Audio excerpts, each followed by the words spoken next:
There's a... Actually, wait, let me switch my hat to a Tiger's hat.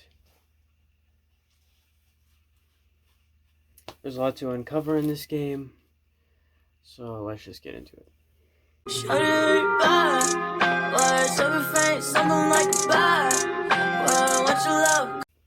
The pitching was the first 3 innings were rough, let's just say that. Armor started off the first inning, I believe, and couldn't make it through the first inning. Had like 29 pitches in the first inning alone, and then I think he got pulled. He might have even had like 30 or 40 pitches. He had a lot. His pitch count was climbing in the first inning. I believe Alex Lang comes in, one of my favorite pitching prospects, up with the major league team, and at points he looks solid, at other points he just doesn't. Which, I mean, when you're kind of getting used to the majors and stuff like that, you're gonna have that. You're gonna get lit up for a little bit before you get used to it. So it's part of growing pains for him, but I don't know if this game was exactly the best game to really try to put him in, but I mean, yeah, I never mind. This was actually probably a good learning opportunity for him. So, on paper, if you wanted to win this game, maybe not the best choice, but if you wanted to try and get him used to certain situations, this was a good choice.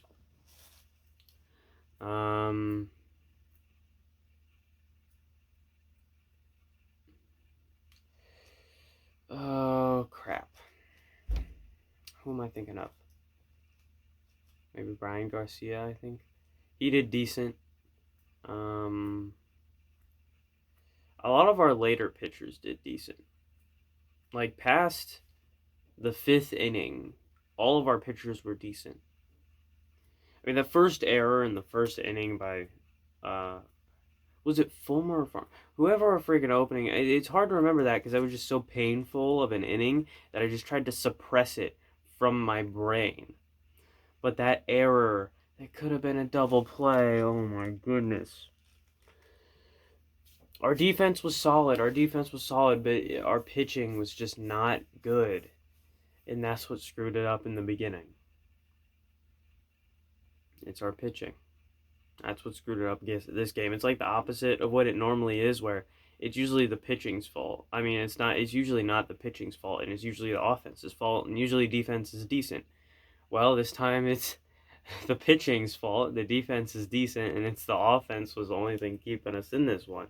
So it's the opposite of what we usually get, I guess. Yeah, let's get into the defense, talking about defense.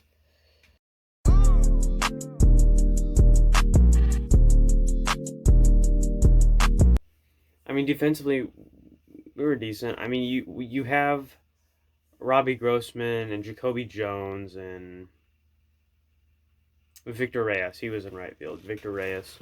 Because it was Reyes in right, Jacoby Jones in center, and Robbie Grossman in left, I believe.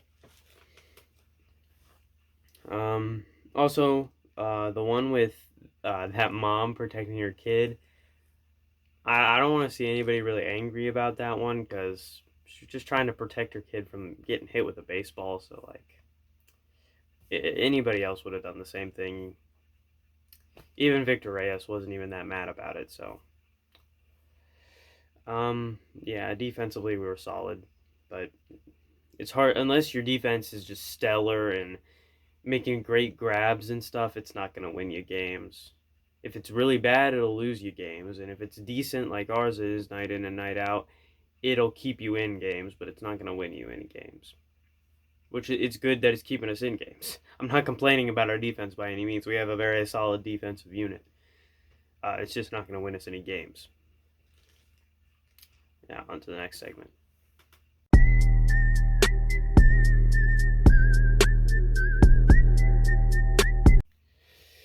offensively, usually it's our offense that's struggling, but today our offense was very good, and it really started. I feel like we started getting tons of like scoring momentum after. Yeah, after I yawned. After Jacoby Jones just crushed one over the Green Monster, freaking into the upper decks. That was an amazing home run. And then after that, we kind of gained some more momentum, got more people on base, scored more runs, stuff like that.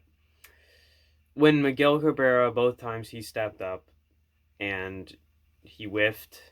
Well, he didn't really. He hit a ground ball and it didn't really go favorably. It would be easy to just blame Miguel Cabrera for losing this game. But, that's just the end. That's not the whole story. What about, the pitching being terrible, like the first, second, third, and fourth innings, and then being kind of decent in the fifth? Like, the pitching didn't get good until the sixth inning. Like, to start, it was our pitching's fault that like got us off to that bad start. You can't blame all of it just on 2 plate appearances from Miggy. Like, everyone's so quick to blame Miguel Cabrera for everything because he's aging and he's eating up a lot of cap space, and he seems like just a waste. But it's more than that. Yes, he's eating up a lot of cap space. What is he supposed to do about that? What is ownership supposed to do? We're supposed to cut the guy that led us to 2 World Series? I mean, we didn't win, but well, not two. He wasn't on the team in 2006. Led us in 2012, and he's been loyal to this team for so many years. Like when he signed that contract, it's not like he was anticipating for this to happen. It's not like ownership was anticipating for this to happen. What are they supposed to do about it now? They can't cut him. I don't understand what people trade him. What trade value would we get? It'd be easier just to keep him, and then he retires a Tiger. That'd be way better. He retires a Tiger, gets 500 career hits and 3,000. 500 career home runs and 3,000 career hits. It's just better for everybody, and it's not like we're trying to win anything right now. We're trying to see the prospects come up. We're trying to see some of the fruits of the rebuild kind of come through, and they are. And guys like Casey Mize. But we're not trying to win anything right now still. So just let Miggy play out these final few years, and then let him retire a Tiger. Plain and simple.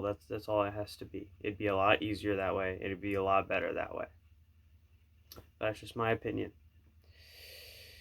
Yeah, let's get into the summary. Like the way that I dance, she like the way that I move, she like the way that I rock, she like the way that I. In summary, the storyline was reversed for this game, and it was nice actually seeing us have a good offense. It was nice because I'm sure guys were tired of letting their pitchers down so much, like with great performances from Urania and Mize. Jose Cisnero is another guy that pitched decently.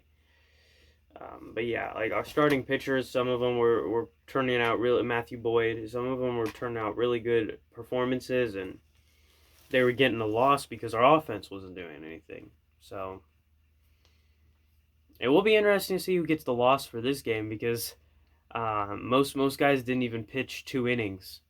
So it'll be interesting to see who gets the loss for this game.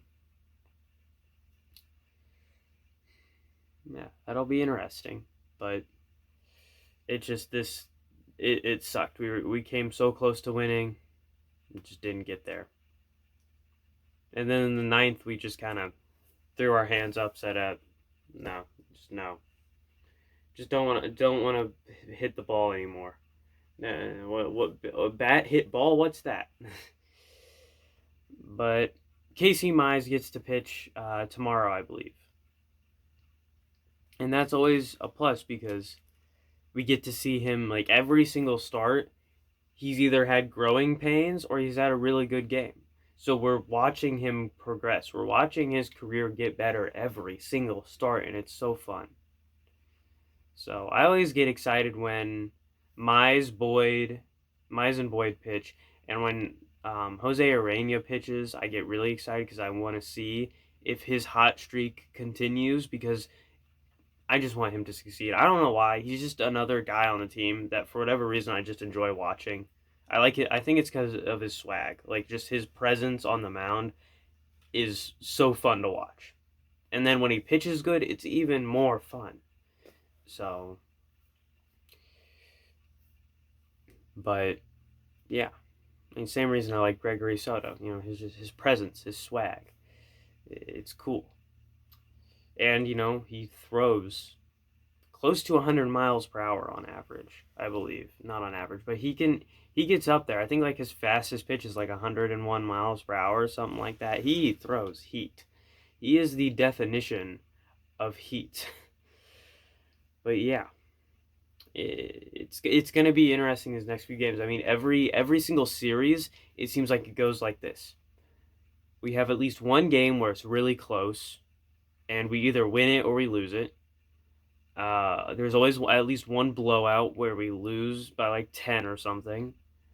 And then there's always one game that looks close on paper, like it's 0-2 or 1-3 or something like that, and it looks close on paper, but when you watch the game, like it never felt close because we just sucked. So yeah, it seems like there's at least like one of those types of games in a series. So I think this game might have been the first one that I talked about, and then hopefully the blowout does not happen tomorrow. Actually, hopefully the blowout does not happen at all in this series, because Arena and Mize pitch, I believe, the next few games, and Boyd, so they pitch in upcoming games pretty close here. So I don't want them to get shelled out there. But yeah, I will see you guys next time. As always, I'm not funny, and if you're a Colts fan watching this and you're one of my new Colts fans, I gained multiple new Colts subscribers over the draft weekend. But if you're wondering why I'm talking about Detroit sports, it's just the Red Wings and the Tigers. I'm not a Lions or a Pistons fan because Indiana doesn't have Major League Baseball or Major League Hockey, so Detroit's my second city. Detroit's just built different like that. See you guys next time. Love on each other, as in, like, you know, tell each other they love